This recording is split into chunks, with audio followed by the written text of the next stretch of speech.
Shalom Aleichem, Rabbi. This is Yehuda Levin, and the program is 11 at 11, heard each and every Thursday evening at this particular time, and you can be a shutuf in this simply by taking the initiative and spreading the word about this particular program, which is a source of insight, of hashkafa, of analysis. That is, I don't want to be hyperbolic, but it's unparalleled in any other program that I hear. This is the only place that you get this kind of insight, this kind of information, this kind of analysis, which is so important because of the cascading amount of events that are happening and tragic things that are happening and dangerous things that are happening that need to be noticed and that need to be analyzed, and this is where you get it. Here's a Bramnick update. The Meshuggah evangelist Bramnick, who appeared in Efrem Goldberg's shul, and we substantiated clearly from various videos that we played segments openly speaking about evangelizing and proselytizing Jews in Israel in particular. Here's something that took place under the auspices of the Jewish Federation of Broward County. Stevie, the Apikoros Riskin, is speaking. He's speaking. It's entitled on the YouTube. It's entitled Rabbi Riskin, Ruach HaKodesh and Prayer. So you listen to who introduces him, and you listen to the first minute or two of Riskin just to understand the point we've been making about Bramnick. So if you can play number 4, Dimitri, play number 4, recording number 4. We are very honored to have with us today the Chief Rabbi of Efrat, Rabbi Shlomo Riskin. Rabbi Riskin has had such an influence throughout modern Jewry. He's one of the leading voices of modern Orthodox Jewish world. Rabbi Riskin is especially renowned for his bridge-building efforts between Christian and Jewish communities. He's actually reached out to Muslim communities as well. He earned his BA in Greek, Latin, English, literature at Yeshiva University, and his rabbinic ordination from Rabbi Joseph B. Soloveitchik. He holds a master's degree in Jewish history and a PhD from New York University in Near East Languages and Literature. He opened a major synagogue, Lincoln Square Synagogue in New York. He made Aliyah to Israel and established a city, the city of Efrat, and he is the founding chief rabbi of the city of Efrat.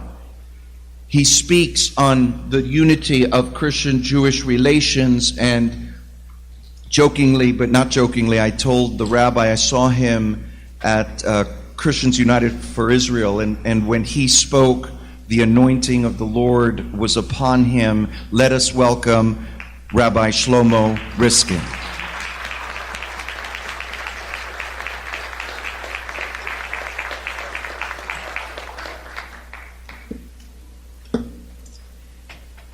Thank you very, very much, Pastor Mario Bramnick, who was really the initial dreamer and architect, not only of what's happening now, but what we truly hope will continue to happen in a bigger and bigger way in terms of Jewish-Christian understanding and cooperation, and the very important theological discussions that we are having now. Eric Stillman, for once again opening up his domain for our discussion. And of course, Dr. Bradley Young. Let me start with the divine spirit in the Jewish tradition. Ruach HaKodesh. You will remember that the Spirit of God hovered over the world when it was created, and also was felt in the Garden of Eden. It goes much more deeply than that.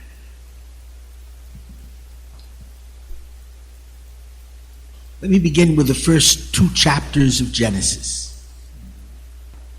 Rabbi Soloveitchik, in Family Redeemed, speaks of the first 2 chapters of Genesis, which are really 2 accounts of the human being, and 2 accounts of the differences between 2 different kinds of human beings.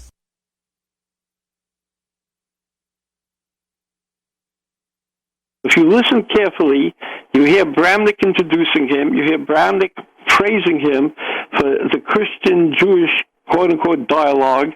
You hear him speak about theology. You hear him speaking about Ruach HaKodesh, and he can't wait to throw his Rebbe, Rabbi Soloveitchik, under the bus. I'm sure Rabbi Soloveitchik also, like Rav Halberstam. I have a quote from Rabbi Soloveitchik in a letter in 1964 to the RCA. On dealing with Christians, we deem it improper to enter in a dialogue on such topics as number 6, the Holy Ghost and prophetic inspiration. Ruach HaKodesh sounds to me like prophetic inspiration. I think but it's more than that. The whole idea of naming it dialogues and theology is ridiculous. It's just a lack of intelligence. Besides, but the point that we have to keep in mind is that Efrem Goldberg and the big mumcha in interfaith, who gave the hechsher for this Bramnick, according to Goldberg, for Bramnick to speak at the inside the synagogue, inside the sanctuary, was Rabbi Yitzchak Adlerstein, the world expert, the Das Torah, that vetted Bramnick. And he himself says in the interview with Goldberg, we don't believe in dialogue. So what kind of vetting was it? I'm just trying to show you another classic example that proves that this guy Bramnick, this Nudnik, he's doing a good job as a Christian evangelical who wants to initiate himself and integrate himself into the Jewish Orthodox community in high-profile things like speaking in front of Eshat Torah, speaking in the Orthodox Boca Raton synagogue, speaking before a federation where he's the MC to introduce and praise the close relationship and theologically between him and the Riskin. This speaks volumes. So people all these gullible guys fall right into it. And people don't understand. Levin, what are you so chapping with Rabbi Goldberg? You're making a big Hillel Hashem, etc., etc. So I want to say these comments. The fact of the matter is as follows.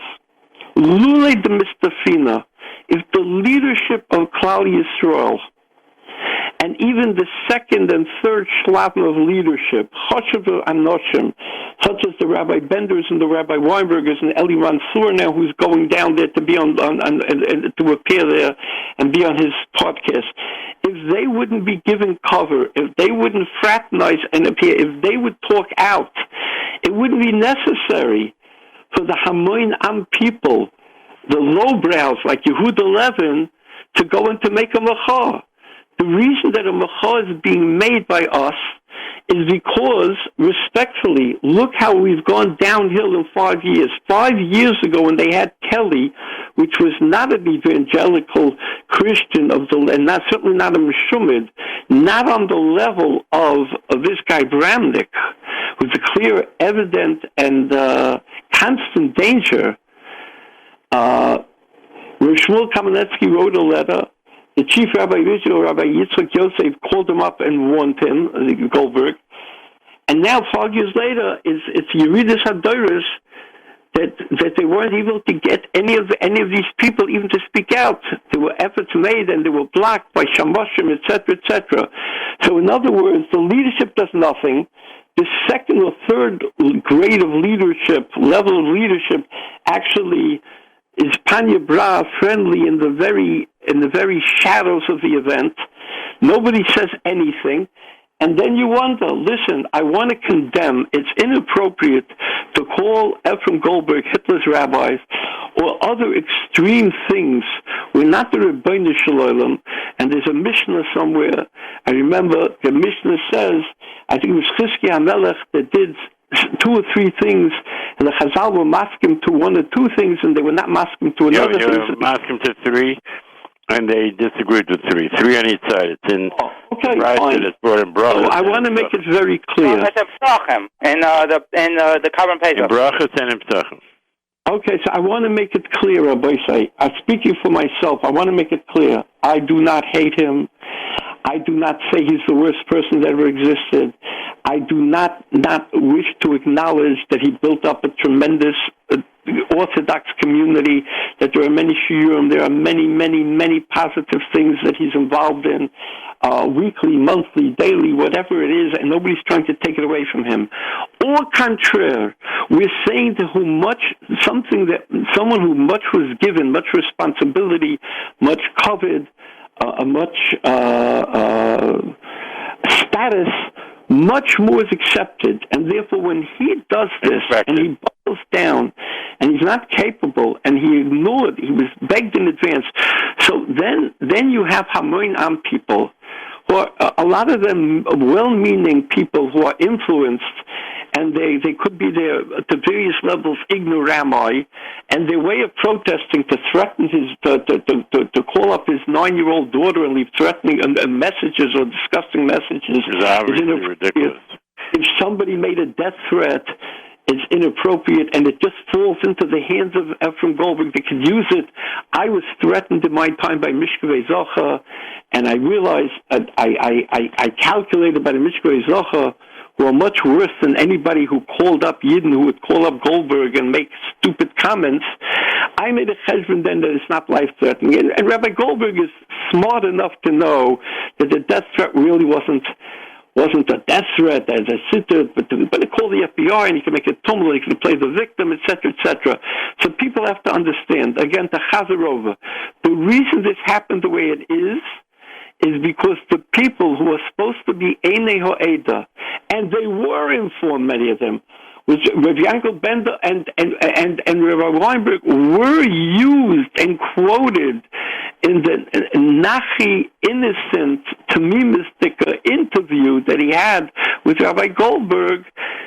He boasted about the fact, you see, they're coming down. They were warned. And I'm sure at this point Mansour knows. I spoke to somebody in the last few days, and he told me that this is tumbling all over the place. And this is why Rabbi Goldberg felt it necessary probably to finance that interview with Nachi Goldberg, with Nachi Gordon.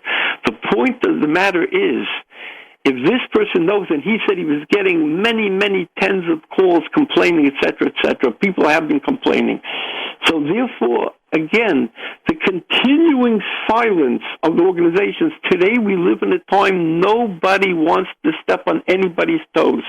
Do what you want. Bring in evangelical, bring in a Meshumit, bring in Dr. Ruth Westheimer, bring in Shmuley Bateach. Lower the level of everybody. We said before, it's a Chilul Hashem with Nadla, that people think that these are our values. So what do other people think? What do Yidden think? What do modern orthos who have no problem with a lot of this stuff? Acolytes of Riskin, etc. What do they think? It's not only Riskin. Look, there's a person who's much more centrist. There's a person who's much more centrist now, who's Rabbi Goldberg, who's doing this. And that's why I'm not finished with this, and hopefully in the next week I'm going to make a sikum of what the takeaway from this is.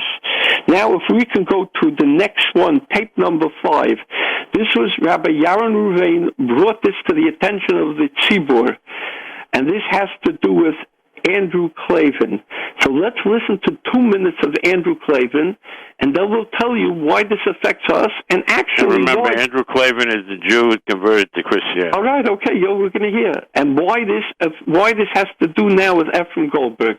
So let's go to tape number 5, please, Andrew Clavin.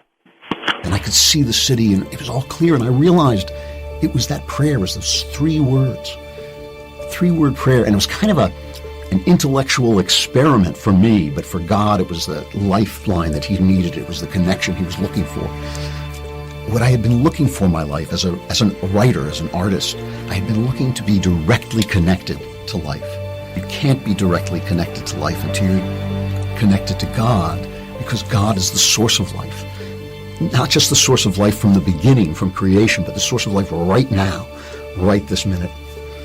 And you can't know God. He's just too big for the mind. unless you know him through Christ, who is a man like you. I was connected to the world. I had life in abundance, that great promise. I want you to live, and I want you to live abundantly. You know, my father was afraid that by embracing Christ, I would be leaving Judaism behind. But weirdly, I never really felt connected to my Judaism until I found Jesus. When I found Jesus, that was the first time I started to think, oh, that's what all that stuff in the Bible meant. That's why, there were those traditions. That's why there were those passages that never meant anything to me before. I always had a connection with my cultural Judaism. I always knew I was a Jew, was happy and at peace with that. But I never understood the religious aspects of it until Jesus came into my life. It's absolutely true. Until I was baptized, I don't think I was a Jew. And it has been just a remarkable, remarkable adventure. I don't even know how to communicate the way all of life makes sense now. Dimitri, this is Andrew Clavin, I'm a Shumid, you understand? And he works closely together on something called High Wire or Daily Wire with Ben Shapiro. Shapiro is a good guy, but his hashkafas are lacking, etc. Now he's become a congregant, and he was trotted out also at this event with Bramnick. It's no question. What does he have a problem with Bramnick when he kutchels and mutchels with Andrew Clavin? So the question is now, to whom much is given, much is expected. If Rabbi Goldberg is now the rabbi of Ben Shapiro, and he's right there in the proximity in Boca Raton, does he have any kind of obligation to say something about this, or does he claim that Adlerstein vetted Clavin, he's also okay? With that, I met Ben Shapiro on Sunday night, and apparently he's not davening in Rabbi Goldberg's shul. Seems he's davening in a different shul. Rabbi Goldberg is the Morid Asa of Boca Raton, and we're giving a shout out here. They should do the right thing, because he invited him obviously to his event. He should do the right thing, and he should have a sit down with him and explain to him the hashkafa.